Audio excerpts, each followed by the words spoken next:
And we live. Live. We're back. We're back. The lights are off. The lights are down there. You know what that means? I'm trying to with my iPhone. We had to set the mood. The mood has been set for Set the some tone. deep conversation. All we need is some glasses of wine and a candle. Absolutely. We did that our We first did. season. I Remember know. that? You got to bring it back. You gotta bring it back. You got to bring it back. Have some intimate conversations with you guys. So today's conversation is gonna be really good. I'm excited. But definitely necessary. I think for everyone. I think this whole season is giving very much necessary. Absolutely. Very much uncomfortable. Yes. But very much Necessary. Very much necessary. And we're continuing to not to cap. So just know that. Uncomfortable conversations and growth, child. That's the name of So the season. uncomfortable growth. And it's always, it's never ending. Never ending. Right? Is there anybody else like me who thought that we was gonna get to a finish line? And arrive. For sure. This is the longest trip of my life. I feel like I'm just in the beginning and I feel like I just did a Giving whole me very bunch. much marathon. It's giving me much marathon. Yes. That doesn't end though. It's just yeah. same. But So- welcome, we back Let's get into to this. the Journey of Grace podcast. With your girl, Nicole. My name's Cassie. And I am Jada. And we're back. And let's get into it. Let's go. Y'all ready? I'm excited. You obviously are too. You got to get into this topic. Because it's much needed. So we're going to start with not the scripture today. No scripture today. However, we're going to start on a question, I guess. Yeah, a question. What or who is controlling you in your life? What or who is controlling you in your life? I think it's easy when you hear the question to immediately be like, nobody.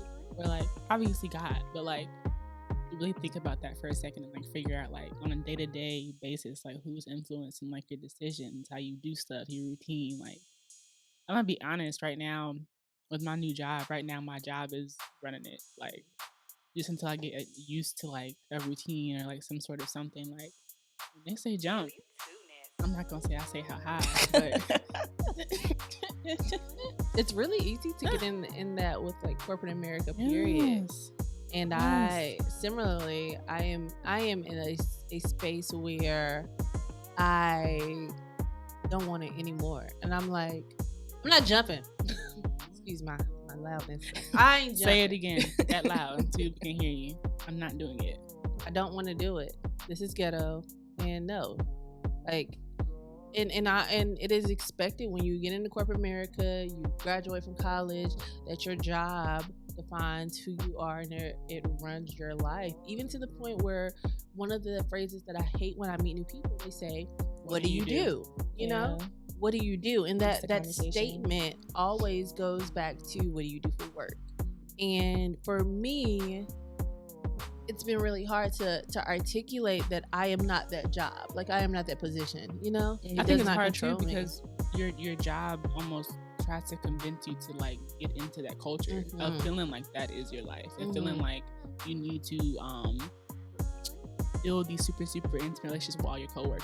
Right. No, I don't. We're just coworkers. Like if we Right. happen to be friends and that just happens naturally, then cool. But I'm not forcing this with you. Like Right. we're both just here. Right. Yeah. Absolutely. Absolutely. What do you think is one of the driving forces?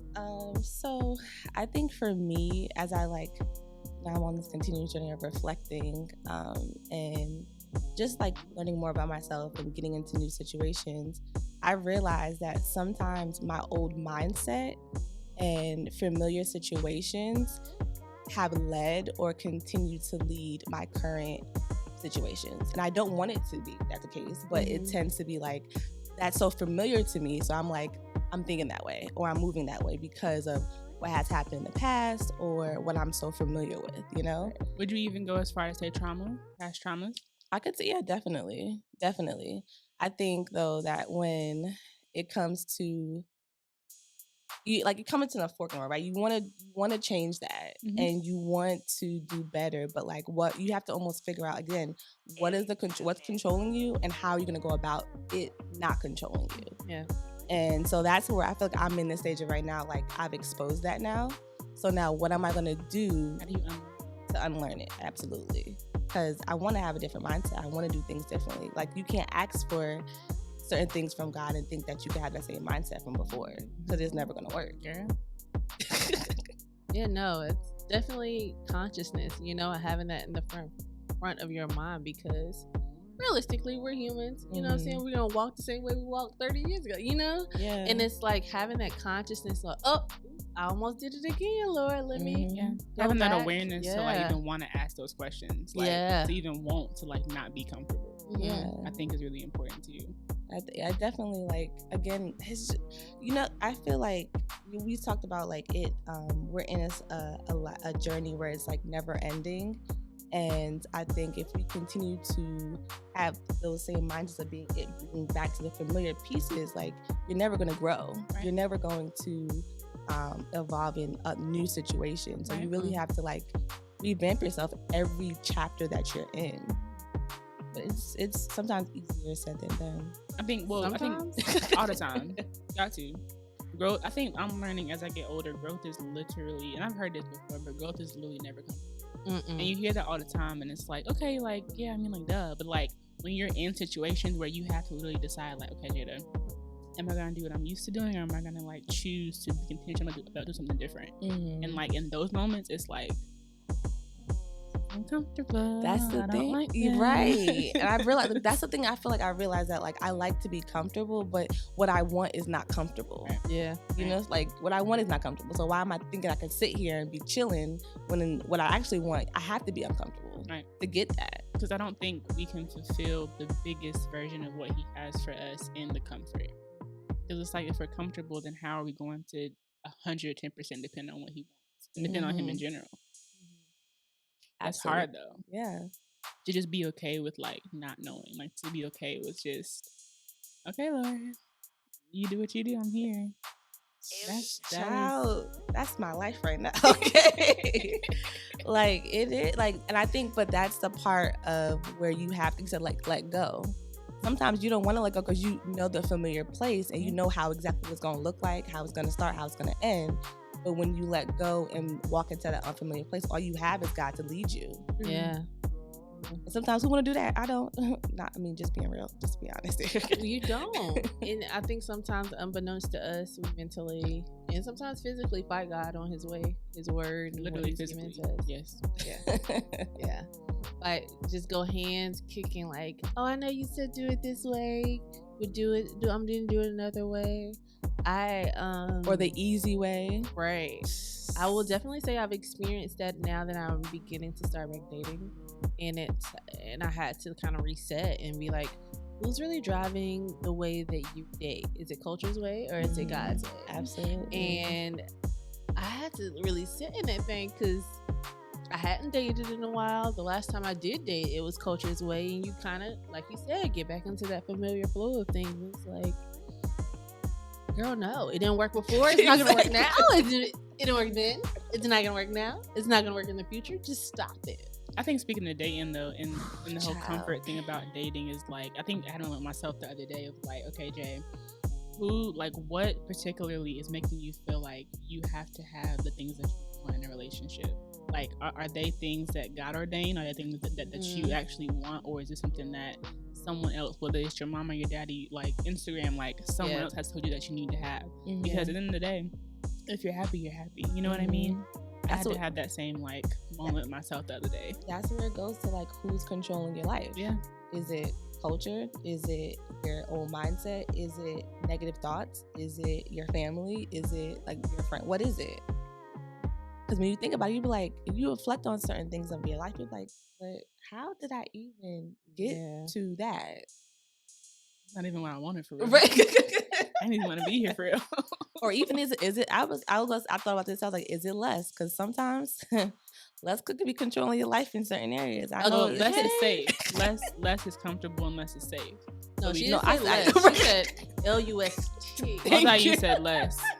Well, I guess both. And trial, we've already been. I've been in situations. I'm not gonna do that conversation right now. Okay. That's a whole episode. No, but it's real though. Like it's real. I think that, like I said, I had a reflection on some things, and I'm like, wow, like Jesus. And guys, like if you want certain things, you can't do it the old way, and you can't be asking for some wild things, but coming with the old mindset or a small mindset with small actions or like low key, like childish actions. Think you're gonna get what you want? You ain't gonna get it. You can't be asking for millions and got a broke mentality. Because let me tell you something. He hung with me the other day, and he was like, "Jay, you asking for all this money? Your hand like this. What you got?" And I'm like. Absolutely. Absolutely. So again, who and what is controlling your life? Let us know. Yeah. If it's work, if you think it's Jesus, if you think it's your friend, your family, your boyfriend, your girlfriend, your church, your pastor. Right. The lust for eyes. Okay. Okay. No, are they controlling your decision? Is it Instagram? Is it? Okay, now that's a big one because people don't talk about that's that. Dangerous because it's subconscious. Yeah. A lot of times. Like, you start feeling like, okay, well, I have to date this man because he drives or he does. And it's like, that's not what I care about. So where did that idea even like come from? I'm not care about that kind of stuff. Girl, Instagram is dangerous. Talking about that. Instagram is dangerous if it's not used in the appropriate way. Instagram is dangerous. Absolutely. Well, let's go on now to the culture corner, and I'm actually gonna switch it up on you ladies because I think I'm gonna go a different route, right? I actually love a good switch up, try. I love. And don't get no type of heads up whatsoever. Just no. I just decided this in my mind right here, right now. Period. Yeah. Okay. Well, so there was a picture posted by Joe Budden, and it was tiny picture, and it's so tiny that you could not see the picture. It looked like a dot, and his caption was, "Since she says I don't post us, here you go." So my question to you ladies is, how soon is too soon, or when is the appropriate time to post your mate on social media? Well, so I can go first. This is an easy question for me. Y'all know, but people that watch and don't know, Jada Marie Stone is extremely, literally. Jada Marie Stone is very private. I'm even growing with the Austin to just be able to just share stuff. Personally, for me, I'm not sharing nobody until I have ring my finger. Like going forward, like until we are like, hey, I'm engaged. Ooh, we good. Whatever. Personally, for me, I'm not. I'm also in a different generation though. In my generation, oh yeah, our generation be posting like it and delete, go back posting, and post and delete and do posting a different person every week. Yes, right.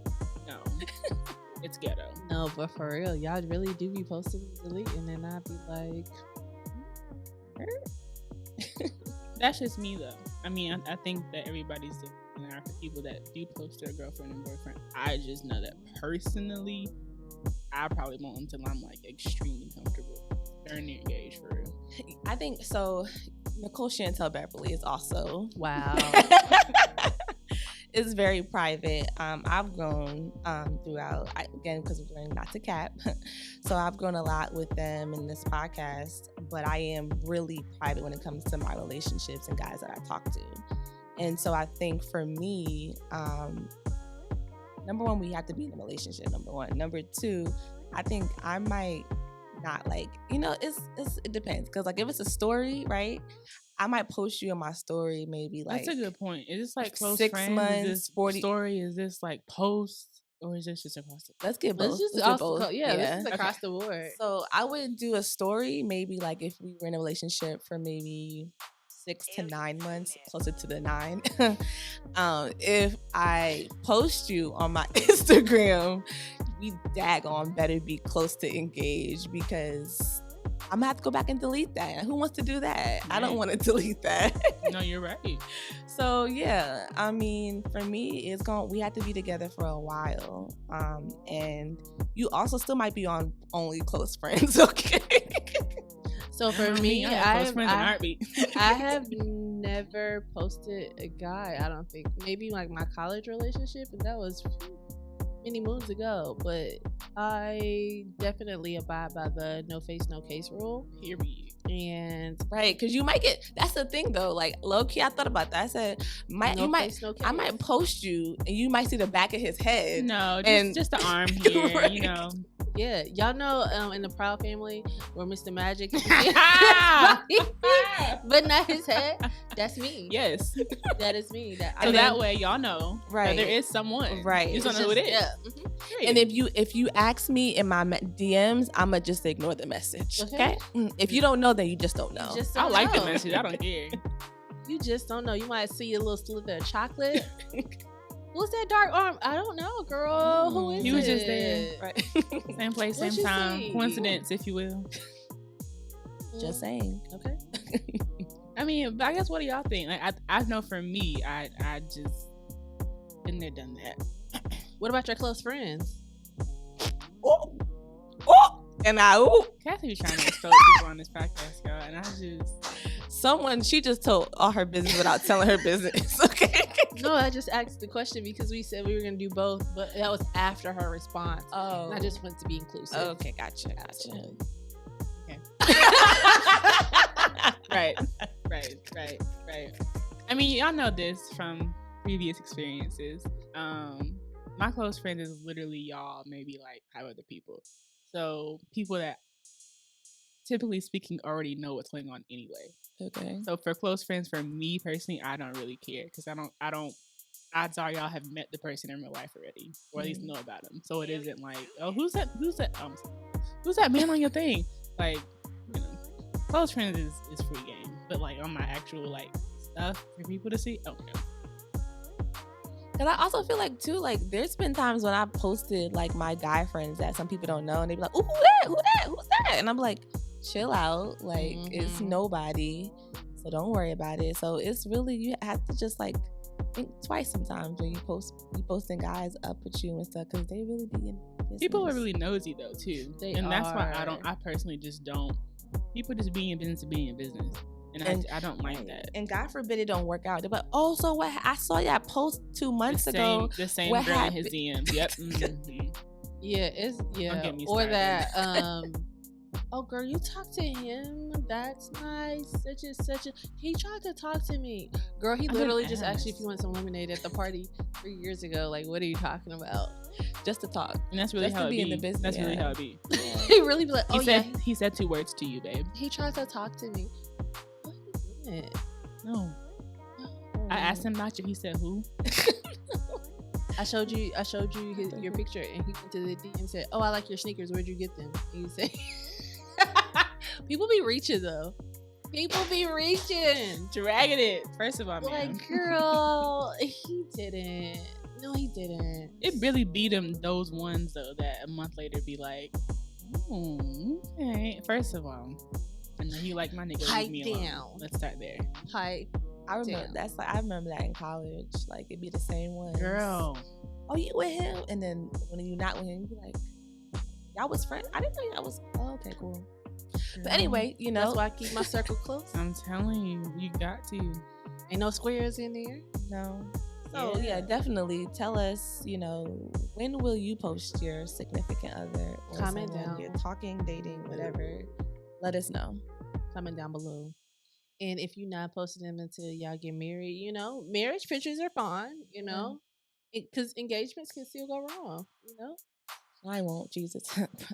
Touch and agree. We Lord. don't Touch know. and agree. Listen, we Jesus. don't know. There's plenty people out here getting rings and not going to the full thing. I mean, heck, Jesus could be like tap you on your shoulder a couple weeks before and say, That ain't it. "That ain't it." that's not what I had. I just wanted you to go through the process so you can understand, so Oh, you can polish this. no. What No, if he Jesus no, did that? Jesus didn't. Jesus wouldn't do that. I'm not gonna You lie. crazy. No. Jesus done put us through worse. I rebuke that. No, that's He has, a but he point. wouldn't do. He wouldn't say it. You probably chose the wrong Okay. person, and he was Just giving so you we're clear, signs. Lord, this is Nicole saying this. Okay, This is not so Jada. we're clear. Just so Or we can Kat. clear No, this up. I'm not. I'm So we're saying. clear. So what I'm saying is that I think. So we're clear. I think that he probably told you to. Maybe you were going through the relationship, and he gave you warnings. But you think he's gonna go through an engagement because he wants you to go through an engagement? That's a possibility. The Lord can do whatever He want to do. I think it happens all the time. I think Yeah. people. And you learn for those I'll say situations. this. I'll say this. I think that a lot of times people have a really, really, really good mask, and they can present themselves in a way that sounds and looks amazing. Right. But I think scientifically, I'm pretty sure it's like, I think it's either 3 or 6 months. One of the two is like the longest that a person can go with like withholding that facade or whatever it is. I'm supposed to be getting engaged in 6 months and then get married and be like, oh, this is not who I married. Yeah. Well, That happens. But that happened. Absolutely. I can also think that, like, because we as people change and evolve over time, and I think that there are some people put in our lives, and we could think possibly that this is the person for us, and we may go through a season that totally confirms it. You know what I'm saying? Not necessarily confirms it, but like spins us, and we would have never went through that season had we not met that person. And God needed that particular person to be in our life and in an intimate setting to get our attention for something. I do believe that people. I definitely agree. But with that could mature into an engagement, and you both could be like, dang, you know what I'm saying? Like, we're better off friends. Like, this, we are misaligned in what we really feel like our purpose is. It could be like something complete. The person could be a really dope person, just not the person that God has for us in that particular moment, because we would have never really matured to our full space without those events with that person. But at some point there was a season where they were that person. Right. And because of another season, it's like nothing ain't it. Right. Absolutely. So I don't put nothing past God. I don't put nothing past God, but I do think because I've experienced that, but I also think that there are times when God has gave you a warning of saying like that person was for that season, and you continue to prolong that season and say like, oh, he's the one, when he actually was not the one. I think it's both. Yeah, because like, who's to say that you prolonged that when God told you that season was no longer for you, was after an engagement? What if you're still in the season? Yeah. And then y'all get married and then the season ends and you like, girl, I ain't go that far. I said after. No, but you said I said no. I'm talking. She said after marriage. She said after marriage. No, Jada, Cassie can't say that I can't go far with God. No. He could. I said I personally didn't say that far. If y'all want to say, direct that comment to Jada. I know people personally that have been through something that where they get married in 2 months and they like, this is not what I thought this was gonna do. Mm-hmm. Like, this is not it, and they end up getting a divorce, and that's sucky to go through. But like, it happens. Literally, it happens all of the time. And when that happens, I don't always think that necessarily that they were ignoring God or that they were ignoring the sign. I think sometimes people get bamboozled. People get bamboozled, and sometimes I do think that God sent us to a little roller coaster. Hey, sometimes. Little tornado, just to see. Well, I'm asking the Lord, I'm coming to you.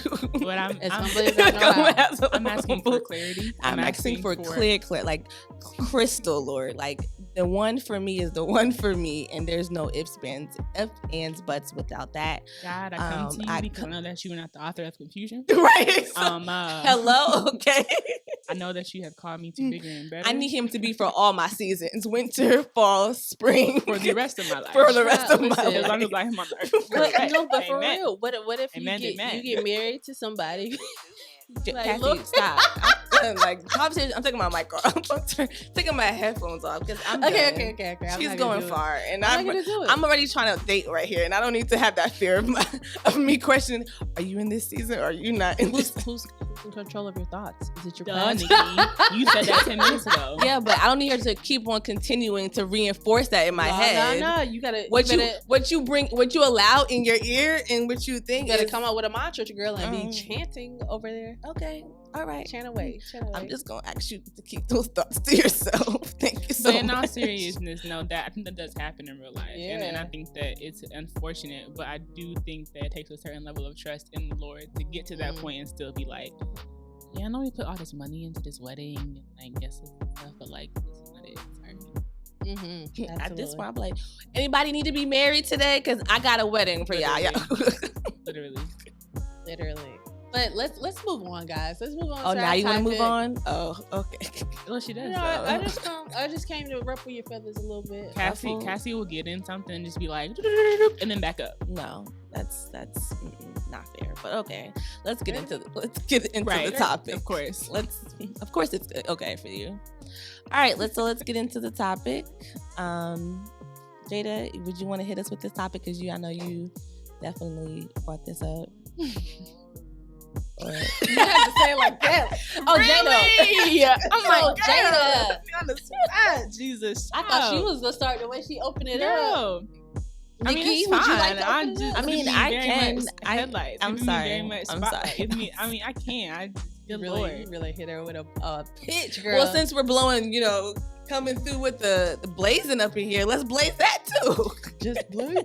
So today we are actually going to be talking a bit about familial boundaries within your family, what those look like, how to execute, when to put them in place, across the board, mama, cousin, sister, aunt, brother, uncle, like across the board with everybody. Grandmother. Yeah. I wish that this was something that was talked about more, specifically in church.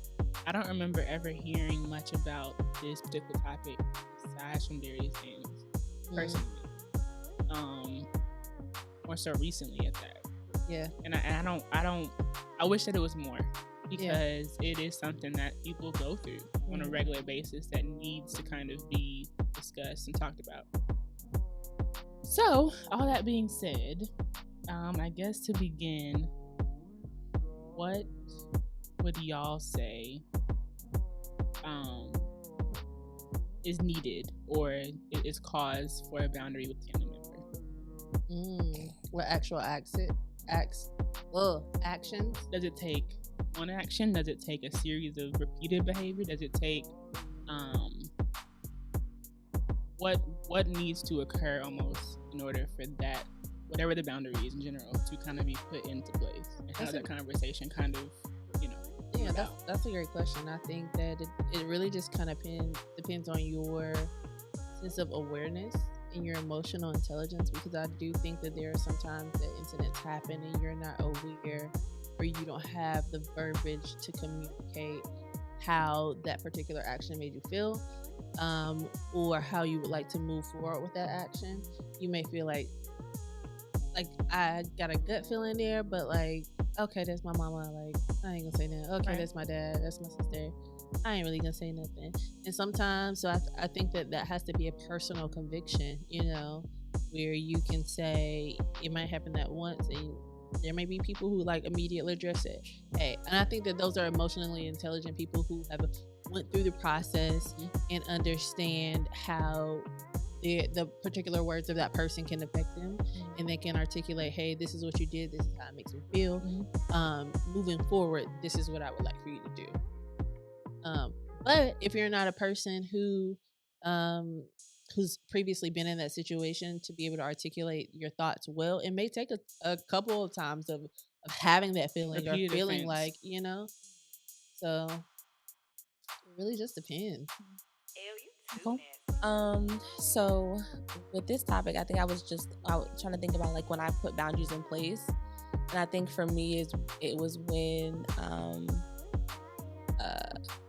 family members started dictating how I move, or giving me too much input in my life to make me overthink what I do and how I move and how I live.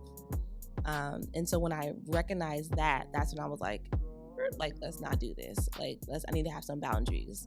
But I think to your point, like, you have to really identify that and really see that, you know? And that's when I was able to see that, that's when I need to put boundaries in place. Yeah. Well, similar. I was thinking about this morning, and the Lord kind of like just dropped a little nugget. But what He gave me is a boundary without execution is simply an idea caused by relational frustration.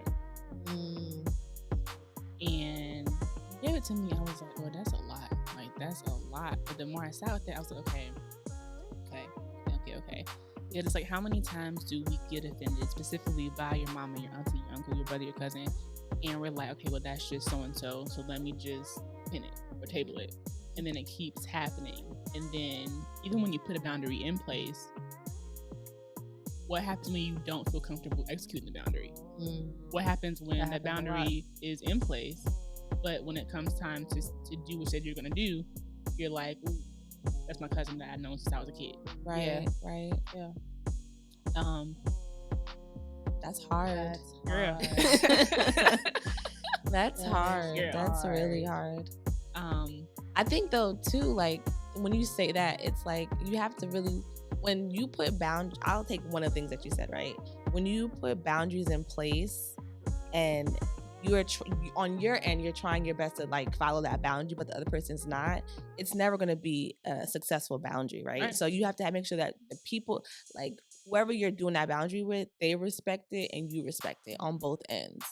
Until then, it's just going to be, like you said, it's going to be an idea or whatever. But that's when the communication is key, you know, and really identifying like, hey, this is why this boundary is in place. This is why it's going to respect me and it's going to respect you. And if we cannot continue to have this boundary successfully, then I can't continue this relationship. Right.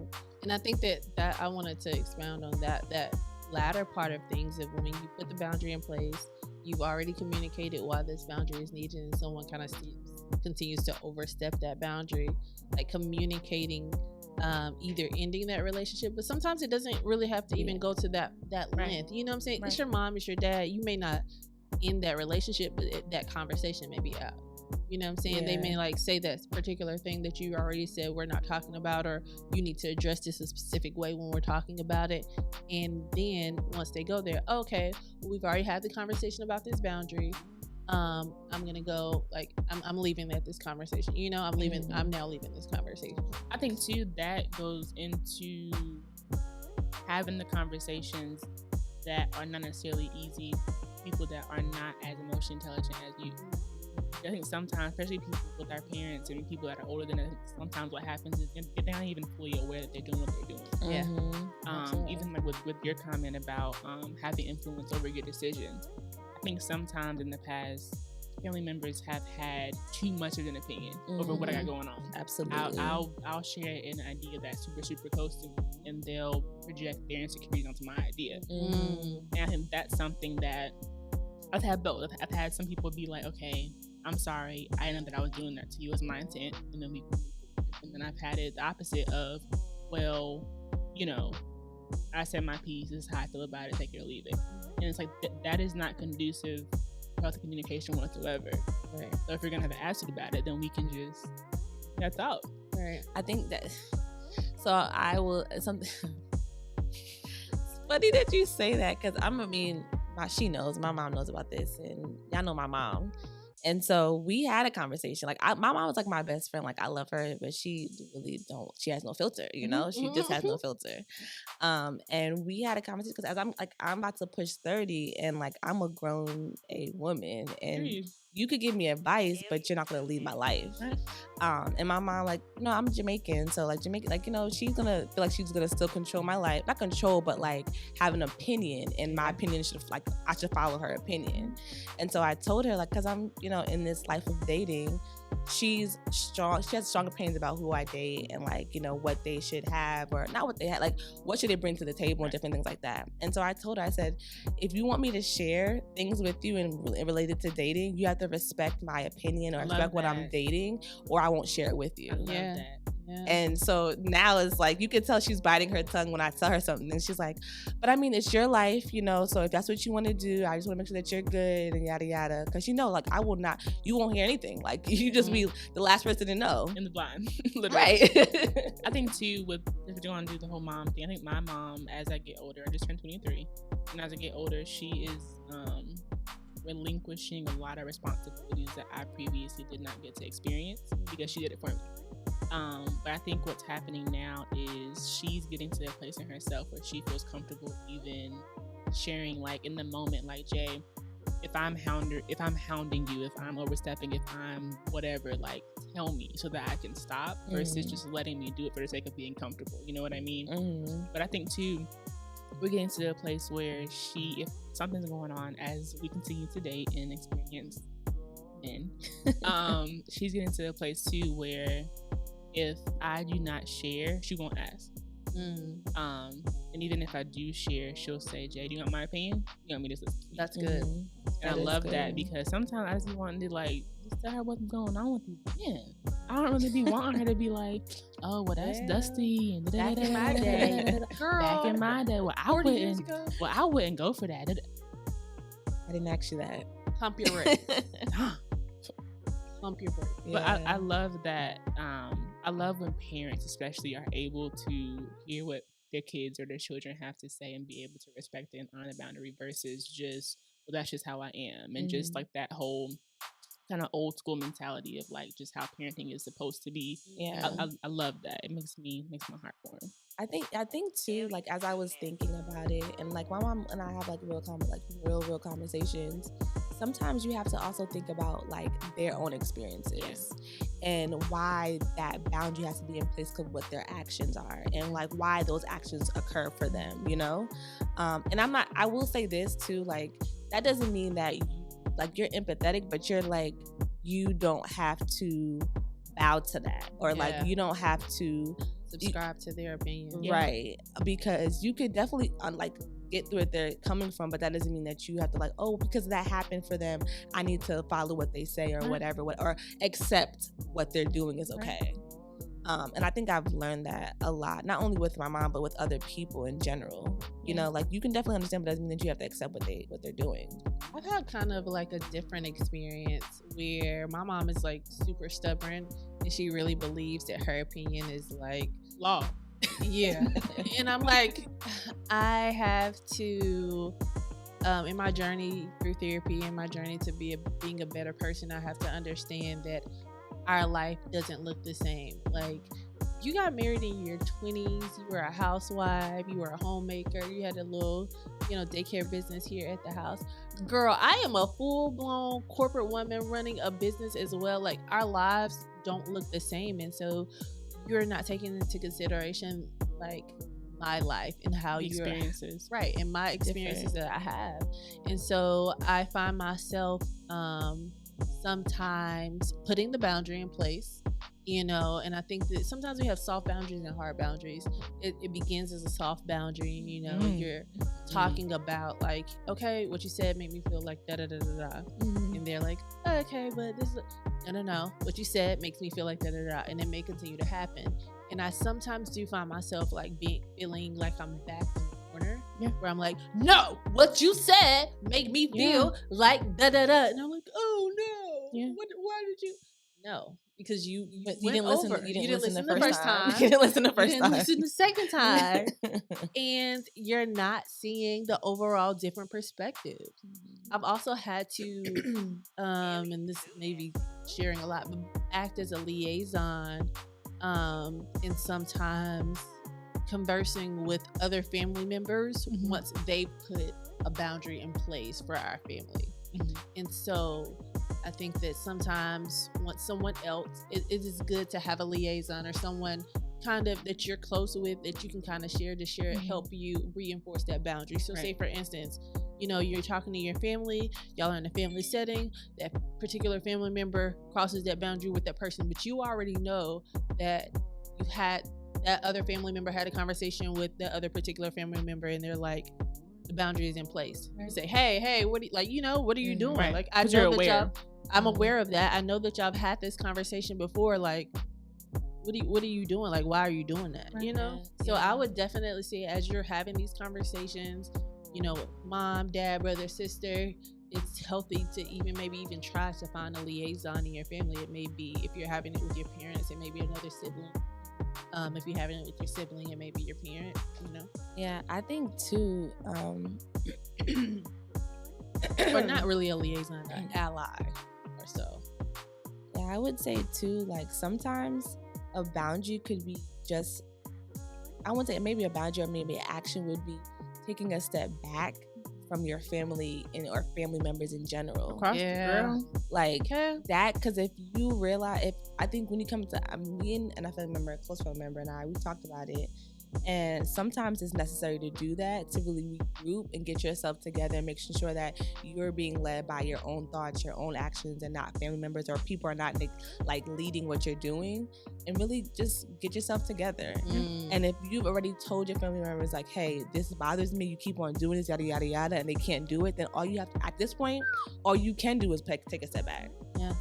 I think we discussed earlier, like if we had an idea of like one boundary that we have put in place or will put in place, family members or whatever. I think that one of mine, a big one for me, is kind of around the idea of like I have a no tolerance for mess in my family. Like my family, both sides, tend to be just really really messy people. Like just in general. And I think it's more so of a culture thing where they have kind of been ingrained by their parents and their parents' parents to feel like they have to always be messy. But I think that for me, like, I haven't talked to some of my family members, aunts, uncles, whatever, since I was like middle school to this day. Not because I have an issue, but because I know that if I call you or if you call me, it's going to be, did you hear about so-and-so? Yeah. First of all, I don't care.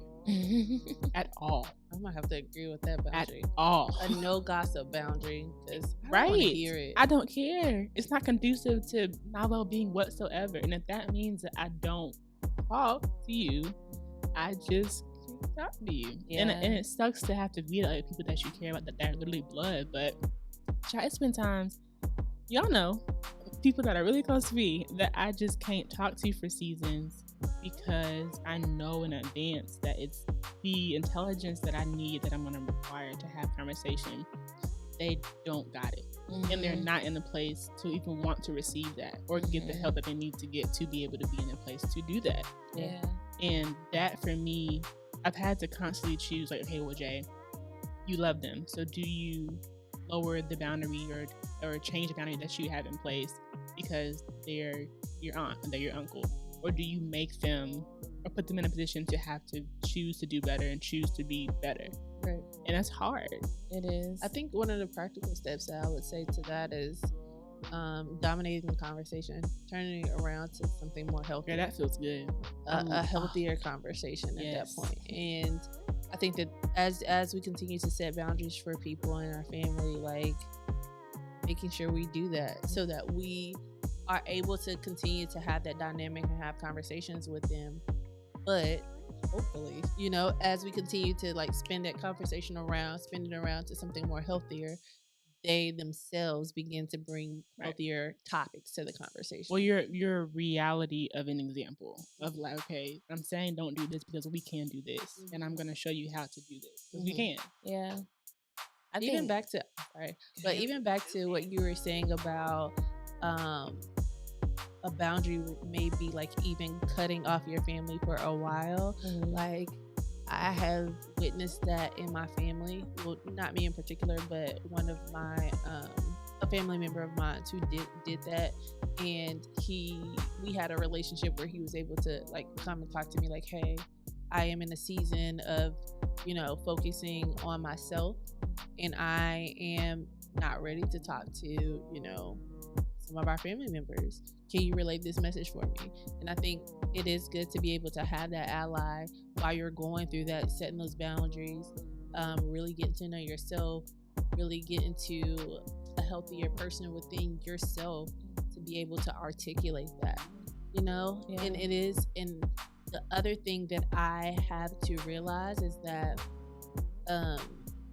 my journey to healthy does not always consider your feelings and how that makes you feel. You know what I'm saying? So I think that sometimes family members can say like, oh, well, you're not talking to us, we don't know if you're okay. Like, they can really manipulate the situation, and we have to really kind of stop and say, hey, this isn't about you. This isn't about you. I think that's why it's like before it's saying like you can understand they feel hurt, but that doesn't mean that you have to bow down to that. Like, because at the end of the day, like, you are you, that's your life. And if you are feeling like dealing with them or being in this negative situation is bringing you down, take yourself out of the equation. And I think it's people, when people talk about that or do that, they have like a negative cloud over themselves. But actuality is like, you want me to feel this way? You want me to go down this road? No, like, and you shouldn't be going down the road anyway. Right. And I think to your point about like making it positive, a conversation, sometimes, and I'm gonna just be real because I've dealt with that in my family. You could be positive up and down, they turn around, back the conversation. That's when you be like, you know what? I can't do this with you, and I'm gonna have to end this conversation, and that's that. Yeah. Because you know how some family members are. They'll be like, yeah, I mean positive, but and then go back to the negative. Well, so like, well, I'll see you later, child. Right. It's getting late. Literally. Gotta go take my bath. I get out the phone. I gotta go walk my fish. Walk my cat. Not like, but it's real though. So definitely, I mean, to all your, like, I agree with all your points, and I definitely, boundaries are necessary. And at the end of the day, it's your life. You need to do what's best for you. Simply. And if the family members really love you like they're supposed to love you, they will understand that and respect it. I'm happy that this conversation was had, because I feel like, especially with Black families specifically, we have this super like intense idea that is like bestowed on us of like, well, that's your blood. Well, that's still your cousin. Well, that's still your brother. That's still your whatever. And it's like, I don't care who it is, respectfully. If I have this in place, this is what I'm expecting. Right. If you can't uphold, we can't talk.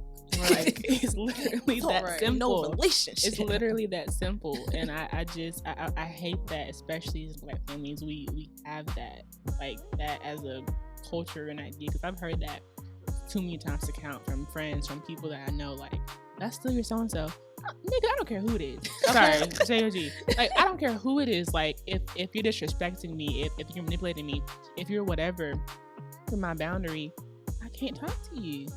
It's that simple, and I hate that. But, you know, think about yourself. Yeah, think about yourself. Nicole said it. It's your life. Well, we're gonna go ahead and wrap it up. Just wrap it up. Y'all got any final thoughts? What you gonna leave the people with? Stick to your boundaries. Don't let up. Don't let up. Foot on the gas. A boundary is not a boundary unless it's properly executed. Don't give somebody a boundary that you're not going to execute. Prioritize yourself. Your boundary is your boundary for a reason. And respect other people's boundaries too. Okay. Okay, yeah. But for sure. Don't be up here, nope. And then somebody else put a boundary. Well, don't do that. Don't do that. Realistic. Well, I feel like that's how it be. Right. That's how it be. All right, Thank y'all. This was so good. It was. Definitely share with your boundaries. Do you have boundaries in place for your family? And how is it working for you? I know mine is working very well. But yeah, definitely share with us. Definitely. Because we want to hear, what are your boundaries? What are your family boundaries? Actually, what I want to people with is that the block button on your phone is definitely a boundary, and honor it. And if you have trouble enforcing said boundary, the block button is a very viable option. Yeah, no, it is. If you know in advance that the person calls you, you're gonna want to answer. I want to remember that for the next episode, because I got something for that. I thought about something about that, but yeah. Amen. Go ahead and pray. All right, Lord, boundaries. We all need them.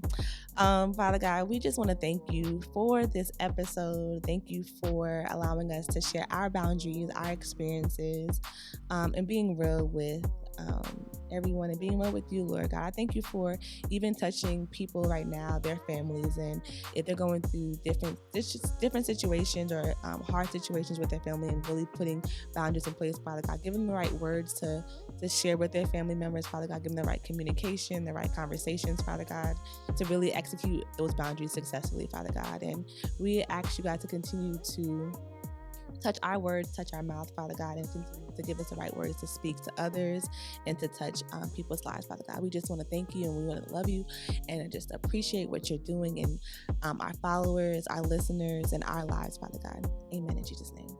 Amen. Amen. See you guys next time. Follow us on Instagram, YouTube, iTunes, Spotify, TikTok. Tick of the Talks, Spreaker, child. Just follow us everywhere. Just All social media. Journey of Grace podcast. Just type it in, child. And just look. Right. We waiting for you. You. You right there. Yeah, follow them. Yes. Nah. Follow. She's not playing. And we out.